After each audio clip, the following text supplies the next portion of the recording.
Welcome to Syarhil Quran. Kami dari grup Mental Anak Bangsa ingin memperkenalkan diri kami. Yang di sebelah kanan saya, Tunku yang bertugas sebagai Qori, yang bernama Tunku Ihsan Maulana, yang berasal dari Bukit Gorkopol, Kecamatan Erenjer. Yang di sebelah kiri saya, Tunku yang bertugas sebagai Sari Tilawah, yang bernama Tunku Rizki Fauzan, yang berasal dari Hutan Firdaus, Kecamatan Sangho. Dan saya yang bernama Tunku Suhil sebagai pencara, yang berasal dari Jembatan Nufu, Kecamatan Erenjer.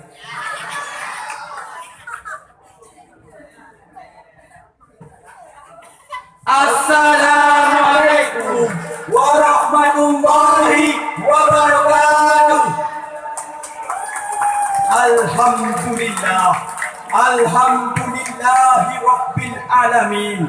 Wassalatu wassalamu ala asyrafil anbiya'i wal mursalin wa ala alihi wa sahbihi ajma'in. Amma ba'du.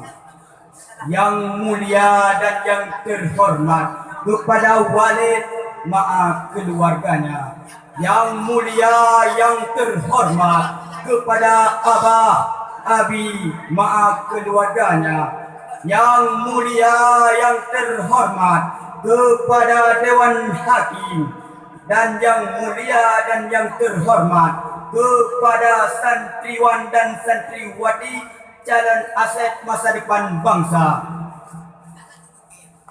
Alvin Toffler dalam bukunya The Future Self and the Dear Wife, beliau mengatakan era milenium merupakan era institusional Sheng, yaitu era menjamurnya berbagai media komunikasi.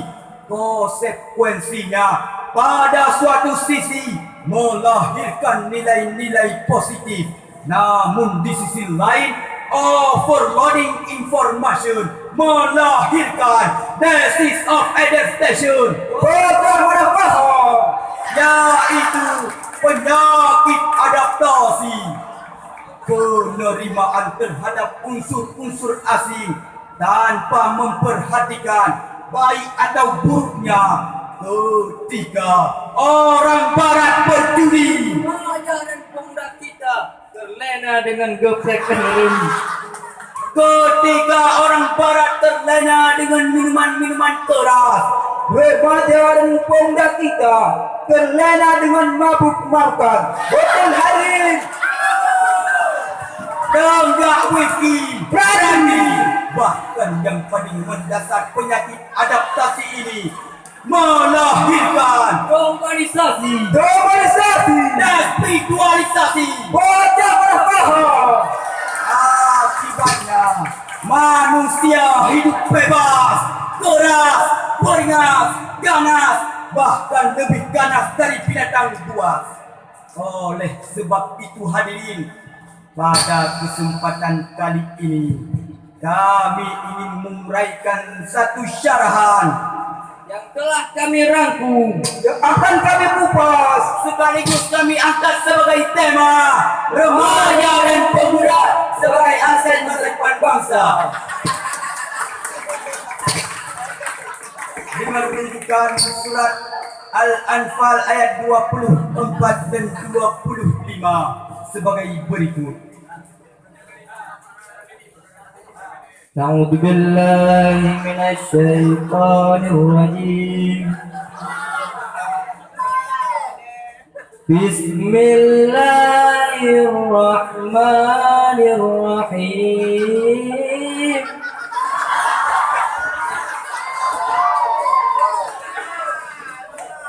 Ya ayyuhalladzina amanu istajibu lillah وللرسول إذا دعاكم لما يحييكم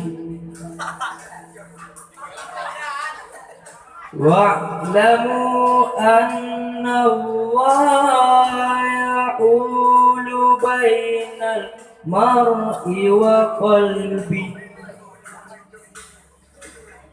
وأنه إليه تحشرون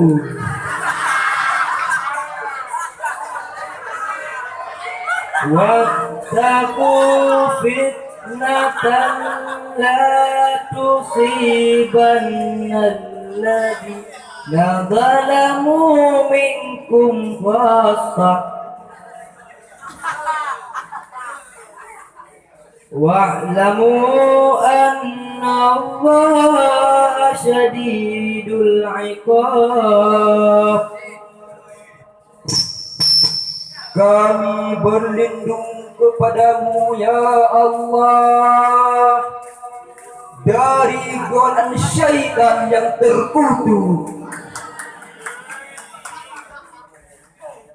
dengan menyebut asmamu ya Allah yang maha pengasih lagi maha penyayang.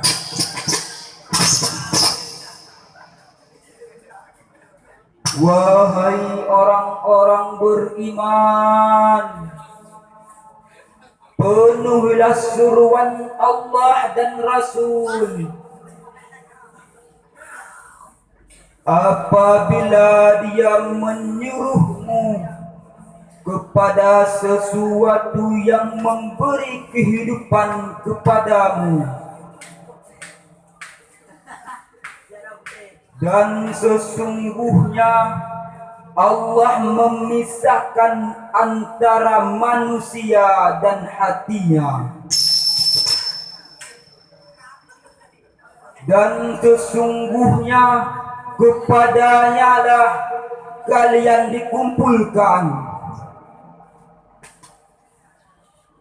Dan jagalah dirimu daripada siksaan yang tidak menimpa orang-orang zalim antaramu saja. Ketahuilah bahwa Allah sangat keras siksaannya. Hadirin ma'asyaral muslimin rahimakumullah, dalam ayat tersebut dapatlah difahami bahwa dalam membangun remaja dan pemuda hendaknya dapat membatasi antara dirinya dengan hatinya. Al-Samarkandi di dalam tafsirnya Bahrul Ulum menyebutkan bahwa yang dimaksud dengan yahulu bainal mar'i wa qalbi adalah membatasi antara orang mukmin dengan kemaksiatannya yang dapat membawanya dan mendorongnya ke dalam api neraka, serta membatasi antara orang kafir dengan ketaatannya yang dapat membawanya ke dalam syurga. Hadirin, dalam hal ini dapat kita artikan bahwa orang mukmin bisa saja terjerumus ke dalam api neraka. Na'udzubillahi min dzalik, summa na'udzubillahi minha. Lebih detail lagi dalam ayat selanjutnya, Profesor Dr. Andes Muhammad Quraisyihab dalam tafsirnya Al-Misbah menyebutkan sendi-sendi bangunan masyarakat akan melemah jika kontrol sosial melemah. Hadirin Dewan Hakim yang kami muliakan, dalam membangun remaja dan pemuda yang sejati di tengah-tengah hiruk piku kemaksiatan yang dapat menjerumuskan kita ke dalam kenistaan. Oleh sebab itu, kita harus menemukan metode yang efektif dalam mengarunginya. Dalam hal ini, Allah Subhanahu wa Ta'ala mengajari dan memerintahkan kepada kita sebagaimana dalam firman-Nya surat Ar-Rum ayat 60 sebagai berikut. Fasbir inna wa'dallahi haqqun wa la yastakhifannaka alladhi ولا يستخفنك الذين ظلموا منكم خاصة. Maka bersabarlah engkau Muhammad. Sungguh janji Allah itu benar. Dan jangan sekali-kali orang tidak meyakini kebenaran ayat-ayat Allah itu mengelisahkan engkau. Hadirin ma'asyaral muslimin rahimakumullah. Pada akhirnya dapat kita simpulkan, jika kita sudah melakukan semua ikhtiar tersebut, mudah-mudahan remaja dan pemuda kita bisa menjadi tumpuan harapan dan cita-cita bagi bangsa kita.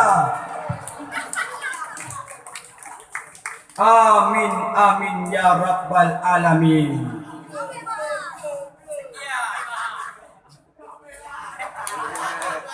Kebebasan. Hanya sekian yang dapat kami sampaikan. Mohon maaf atas segala kekurangan. Kami akhiri dengan Sadaqallahul Azim. Maha benar Allah atas segala firman-firman-Nya. Ambuk kasihku nak jadi pengalaman, basinglah kau yang pentingnya bagus. Assalamualaikum warahmatullahi